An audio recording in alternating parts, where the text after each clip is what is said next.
Thank you for welcoming me and for having me once more on Bliss Refuge TV. I want to welcome you, our viewers. We are happy that you are with us and you are listening. We also adore you and we love you. You're part of us. You're the reason why we are here. Yes. Karibu sana, my friend Zipporah. We are happy to have you back. And the last time we were with you, I remember we were talking about suicide ideation in the youth. And we realized that this was a topic that needed more time, that we can even venture more in the youth and even maybe touch even on the other people, because even the other people, even the elderly, mature people, this thing is not just for the youth. It happens even to the other people in the society. So today, I'm sure you have something for us, and I will give you this opportunity to explore on what you have as we continue. Karibu sana. Yeah. Thank you so much. As you have correctly put it, we were talking about suicide during the other time, last month, and we'll continue with this topic because it's affecting many people. Just to give a bit of background for the sake of those who did not view our last episode, suicide is one intentionally taking their life, one killing self. That is what we mean by suicide. And why this is very important to us is that according to WHO, it takes about 1 million people every year. That's a big number. It is significant. We cannot ignore, and it is important to look at it. Other than the death, there are other people, significant others, who are greatly affected by the death of these loved ones. If, for example, we attach about 2 people to one person, if we lose one life, and this person has 2 children, or has a spouse and 1 child, that means there are other 3 million, 4 million, or 5 million people who are affected by suicidal death. Therefore, it is very important to look at this topic because we cannot ignore a population of about 5 million.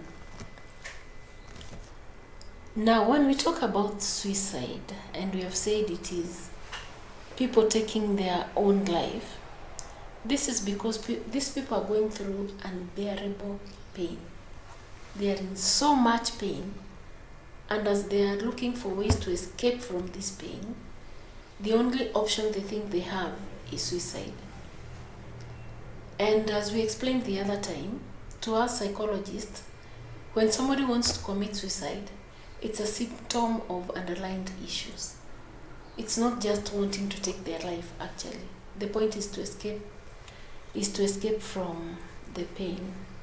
Now, this cuts across all races. None is free from suicide.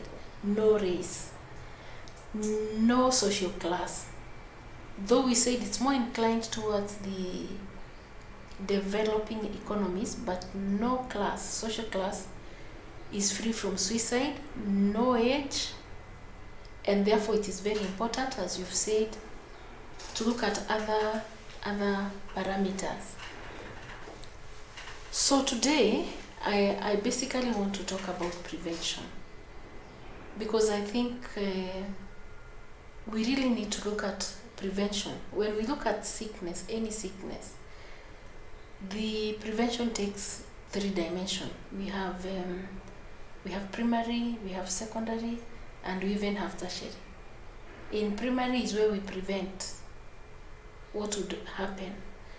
Secondary is early diagnosis of the illness, of the sickness, and tertiary is treatment. Now, unfortunately, with suicide, we cannot go to the 3rd level. We have to prevent, diagnose early, and prevent, because it's suicide and death. So that is why I thought today it is important we look at prevention. Now, before we get to prevention, we need to deal with misconceptions. People have a lot of myths, beliefs that are not true about suicide. And one belief that people have in their mind is that people who have suicidal ideation, they are seeking attention. And this is not true. The fact is that these people are undergoing pain, these people are crying for help, and they are not seeking attention. So that is one myth that people need to work on. They need to get the facts correct as they are. Then the other myth is that people who are talking about suicide will not do it. You know? That if somebody is saying they will commit suicide, they will actually not do it. That is a misconception. They will do it. 50% of the people who commit suicide, according to CDC, this is Center for Disease Control and Prevention, had talked earlier about committing suicide. So once a person starts talking about suicide and suicidal ideation, we should really take them very, very seriously. Are you still talking about the youth, or this applies also to the other people? When you talk of attention, people may be wanting to seek attention, and so they will take their lives because they want to seek attention. Would the other people, to say like even elderly people, want also to seek attention, or we are talking just about the youth, the children? Today we have broadened our scope. We are not talking about the youth. Okay. So even the others would also maybe want to seek attention. People would think like, for example, a person like me, I want attention, and so I look. Yeah. Yeah. Yes, yes, Liz. It is true. We have had wives who want to commit suicide, and the husband just says, she's seeking my attention. Okay. She wants me to attend to her. Okay. Or it's because I asked this and this. So they will say they want to do it because they want attention. Yes. Yeah, it happens to everyone. People may think they're just seeking attention, not just to the youth. Yeah, so when we are talking today, we are talking across the board. Okay. Yeah, not just the youth. Because we realized that it is affecting other people, other people too. So that is a misconception. So when they talk... Because why I'm saying that, my friend psychologist, yes, is because I was talking to another doctor who is a friend. And was telling me that, for example, they take men very seriously when they go to the hospital, when they are sick. They take them seriously. And like women, because they think most women go to the hospital because they are seeking attention from their husbands. So they will create all sorts of diseases, hurting where and what. And when the doctor speaks to them, realizes this woman is not sick. Maybe she wants attention from the husband. So I think there are these issues that you still... Now if the attention is not found, it can go into this now that we are talking about. Yeah, it is true, as the doctor said, your doctor friend said. Women are very quick to express their feelings. And that is why we say, and it is true, that though most women attempt suicide, they don't die of suicide. But 79% of all suicidal deaths are men. Yeah. So men, because they don't know how to express their feelings, they think it is a weakness to feel. To them, because of the way they were socialized and the way they were brought up, unfortunately. So it is very serious when it comes to men. Okay. Yeah. So the other misconception is that anyone who tries to kill themselves or to attempt suicide are mentally ill. You know, people regard them as crazy, those who had mental illness. But again, more than 50% of people who commit suicide do not have any history of mental illness. And that is very important to note. So there are other factors.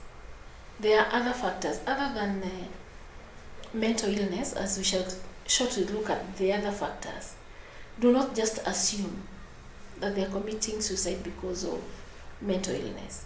Yes, it is a risk factor, it's a main risk factor, but not all cases are mental illness. The other one is that people who commit suicide do not seek help. These people send indicators. They give out cues, but we ignore them.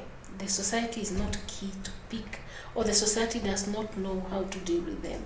So there are people who have sought help, but they were not helped, and eventually they met their death through mental illness. And the last one, the last misconcept that I want to deal with is that people think that anyone who talks about committing suicide is determined and will definitely commit suicide. That is a misconception. It is not true. Not everybody who talks about suicide will commit suicide, because that is why we are here today, because we want to talk about prevention. It's preventable, so they can be helped. Let's not give up that they attempted the other time alikuwa na rope, this time ako na medication. So this is a person eventually they will commit suicide. That is not true. These are people who can be helped. We can help them as parents, we can help them as psychologists, as church members, and the large society. There are people who can be helped. Now, having said that, then, who is at risk of committing suicide? We need to know which people are at risk, and most people at risk. Number one, of course, are the mentally sick, and I don't want to dwell on that, because the other time we said, and I want to say it today, that when it comes to any illness that predisposes one to suicidal ideation, it is very important to seek treatment. And treatment from a person who is specialized. So if somebody has, let's not see quacks. I'm sure, Elizabeth, you've seen a lot of that. Somebody has mental illness, and people think there is some prophet somewhere. I'm nothing against prophets. A witch doctor who can pray for them. Yeah. Or maybe there was a goat that was not paid for dowry. And these are very deep beliefs. But if we go to the right person and we get the right diagnosis, then these people can be helped. Whether it could be a terminally ill disease, whatever it is, let's go to the right person, and these people can be helped. Those people are at risk. The other people who are at risk is people who have gone through loss of marriage. We know what is happening to marriage these days. People are separating, marriages are not working. And again, I don't want to conclude on that. There are marriages that are working, but there is a lot of loss of employment. We know what has happened to COVID. In fact, there are more people, we have lost more people, not to COVID-19 and coronavirus, but to related issues of COVID.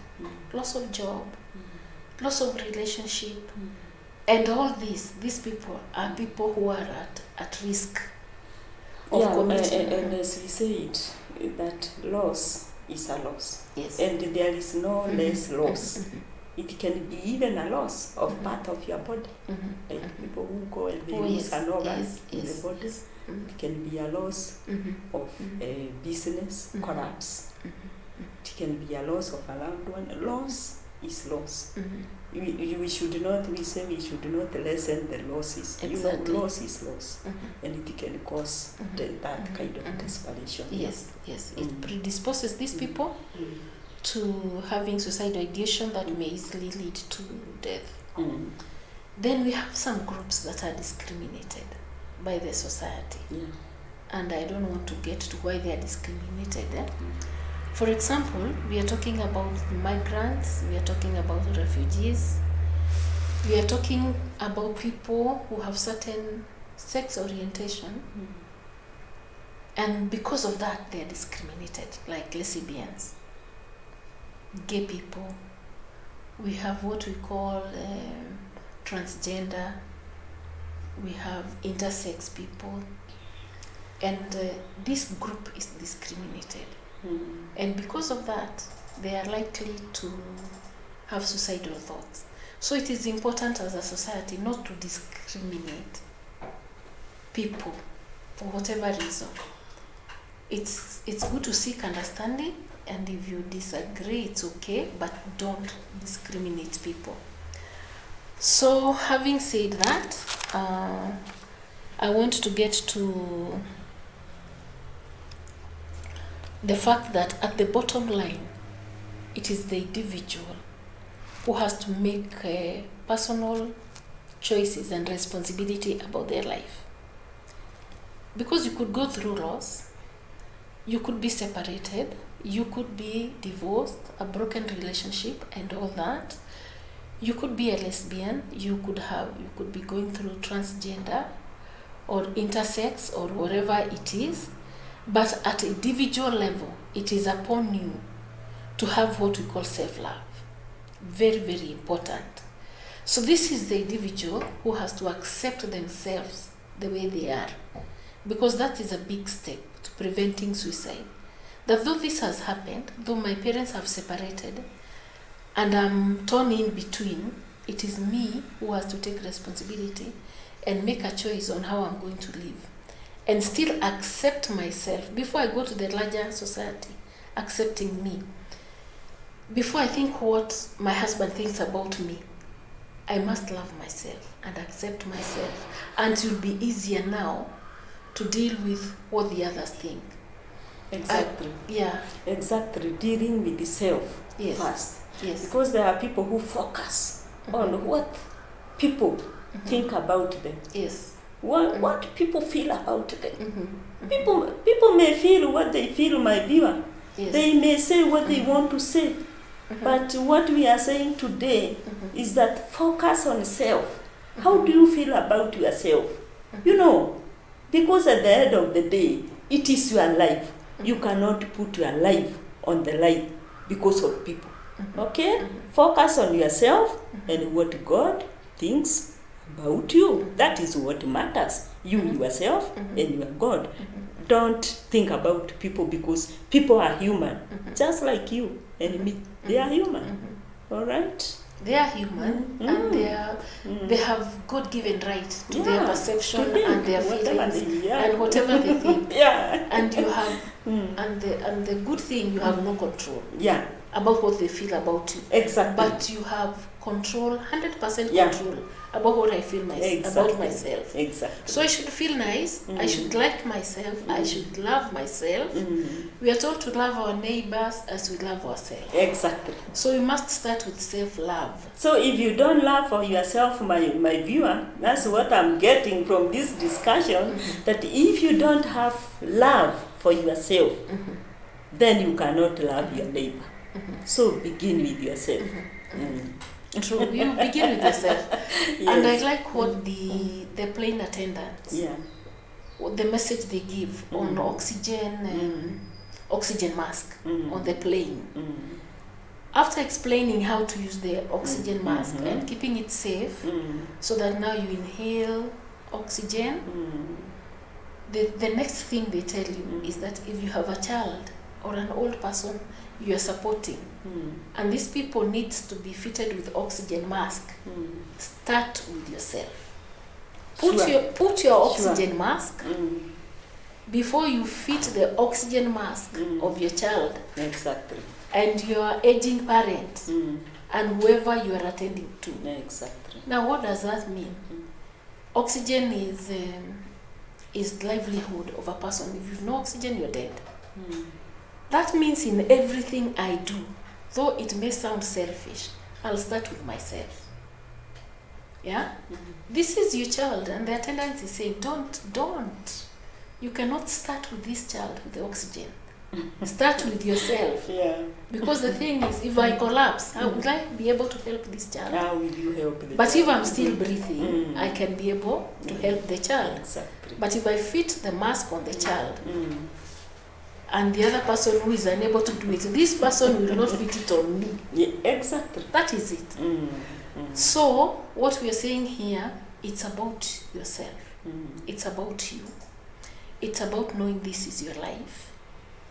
And that safety message is applicable even when we come to those painful experiences in our life. Mm. So if you're thinking about that relationship that is about to break, stop thinking what that person thinks or what is it that I can do to make them like me. Think about what you can do to make you feel better. Think about how you can improve your life yourself before you go to that other person. So now, having said that, let us look at how to identify warning signs, because we cannot prevent if we don't know how to get the warning sign. And we talked about this, and we'll talk about it because it is very important. These people talk, right, about committing suicide or about death. So when a person from nowhere starts talking about how good it is to die, or this person who committed suicide the other time must be feeling very good because they are not in touch with pain, that is an indicator sign that we should take very seriously and explore it further with the person talking about it. If you see any note written somewhere by a person about death or about committing suicide, those are things that we take very seriously. The other thing is that they could be in seek of means to commit suicide. They are looking for certain insecticide which they don't normally use in their house or in their shamba, and they are in search of it, They are looking for they are looking for things that they don't use, and these are things that they can help them to commit suicide. They're looking for a rope. And when you look at this person, there's nothing they'll do with the rope. So that becomes very questionable. So you should seek to know what is it that you want to do with the rope. Yeah. Then the other indicator to look for is people who have lost hope in the future. And they express things like, there's no need of living. Now that I've lost my child, I don't see the need to live. Future is meaningless. I have no hope. Yeah? So that is another risk factor, and is an indicator that this person who is hopeless can easily commit suicide. Okay? Then again is a sudden destructive behavior. So from nowhere, they start drinking stupidly, without control, and driving recklessly. Very careless, very careless, destructive behavior that can easily lead to death. Okay? They have unprotected sex. They carry weapons anywhere. They don't care. And they were not behaving like that before. So this is an indicator that this person could be getting somewhere. Okay? And of course we've said who are at risk. So if this person qualifies in that category of people who are at risk, and then they start having this behavior, then we should be on the lookout. So then now let us get to how do we help? How do we help now? How do we prevent? Number one factor is to speak. Talk. Talk to the person. If you're the person with a suicidal thought, seek a person to speak to. So speaking is very, very important. And as we do that, we listen to what the person is saying, and we should be sympathetic. We should not be judgmental. Don't judge. Don't be very quick to say this is nonsense. What will you benefit if you leave your children suffering? don't be judgmental. How can a stupid person like that lead you to suicide? You know? Like I've had girls being told that this is just a student like you. What did he have to offer in your life? So what if he said no to your relationship? He's, and then how do you take your life because of a person like that? So don't be judgmental. Make no judgment. Just listen to the person as they express what they are going through. And as you listen, there are things you should not do. Don't argue. Don't argue with this person. So like they're thinking of using the rope, and then you want to say, do you know how painful is it? Do you know that you can miss death and become paralyzed forever? Don't argue with this person. At that arguing will not help that person at that time. And then the other thing you should not do, which is very easy to do, don't act like you're in shock. You know, people are able to pick the non-verbal cues. So if you know you are over sudden shocked. And before we continue with that, it's good that my viewer, you get it correctly, that you have to be a very good listener. If you want to help anybody who is thinking of suicide or who has issues, I've seen people, when somebody comes to speak to you, it's like it's the person who came to speak to you, but you are the one who will now start speaking. Musomo.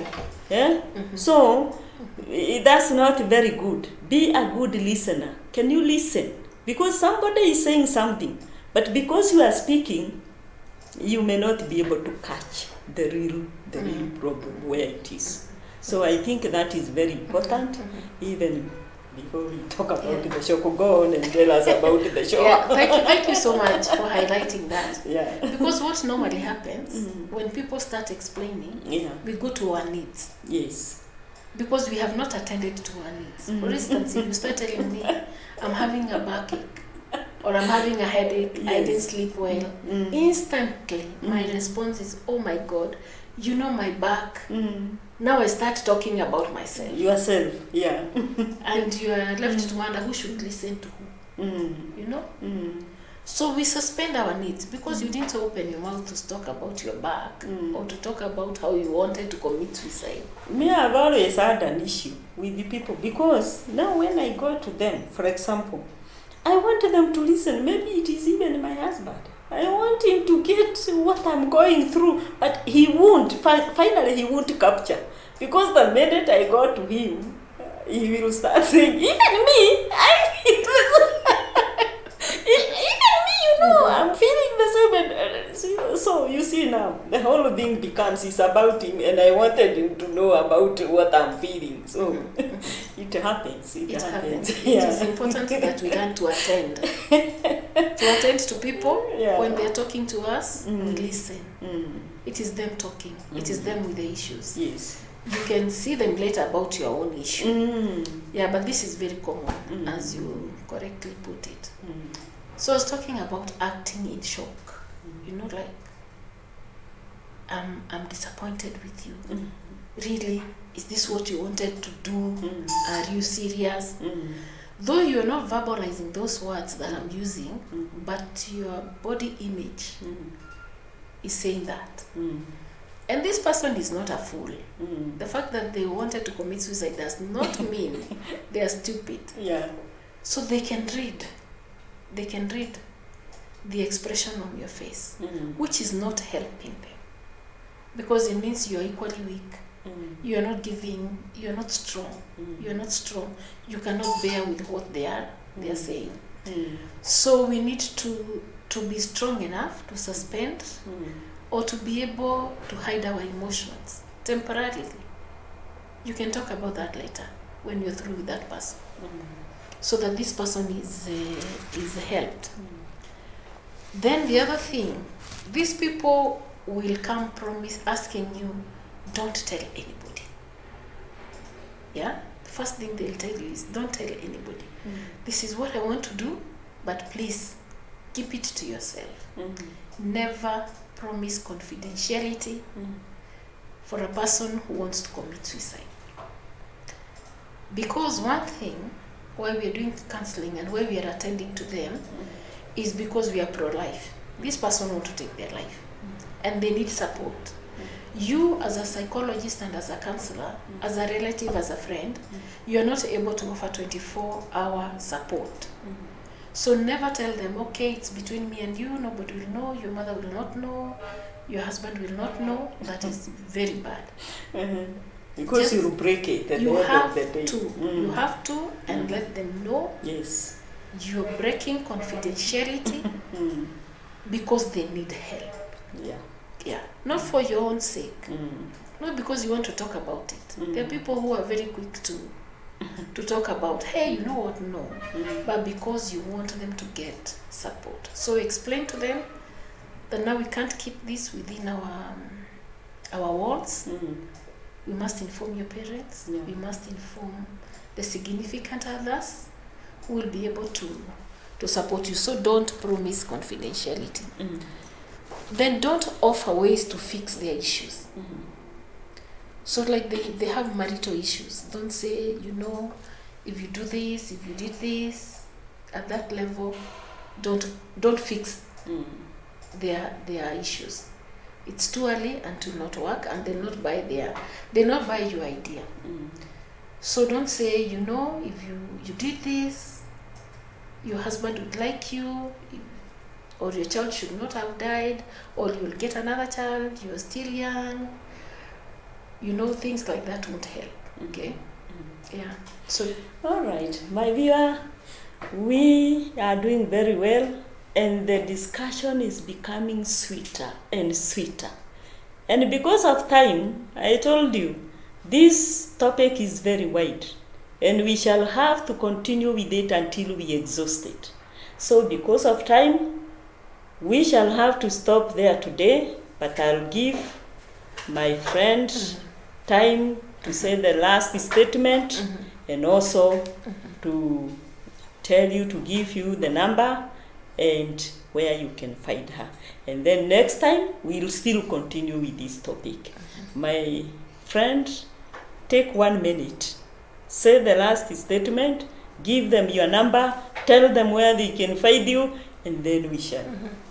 thank you, viewers, for having me, for having us here as we talk about suicide, which is a serious phenomenon in our society. Yes. And as a parting shot, I want to say this. I want to emphasize the importance of seeking professional help. Yes. Be there for your spouse. If it's something religious, see the priest. Don't go to somebody in a dark corner and naombea watu. Don't do that. If family issues and you think there's something that is not okay, see your uncle, see your parents. So seek professional help. To people who are knowledgeable. If it is sickness, see a doctor. If whatever matter, my emphasis today is that before you think that pain is unbearable, talk to somebody who has authority in your area of suffering. Now, I want to say that I'm at Gatehouse. That is where I practice. That is where I do counseling. Gatehouse is in Nakuru, 4th floor. And I'm in room 411. You'll get me there. And I want to give you my number so that you can call me anytime. My number is 0723 46 3671. 0723 46 3671. I would like to pass my appreciation to this Refuge TV and to all our listeners. You're the reason why we are there. We need your support. Please be listening to us, and God bless you. Thank you. Thank you very much, Zipporah. We love you and we value you. Please come again and again and again. So till next time, God bless you. God bless you too. Sometimes you feel lonely and rejected. Sometimes you need a motivation to keep you going. Sometimes you need a shoulder to lean on. Sometimes a word of God can heal it all. That's where Liz Refuge TV comes on board. A television network that offers social life teachings and moral upholds, music that promotes faith and inspires souls, and healing from professional counselors. Join us every Tuesday from 9 a.m. for inspiration at Liz Refuge TV on Facebook and Liz Refuge TV on YouTube. Liz Refuge TV, a media with a difference.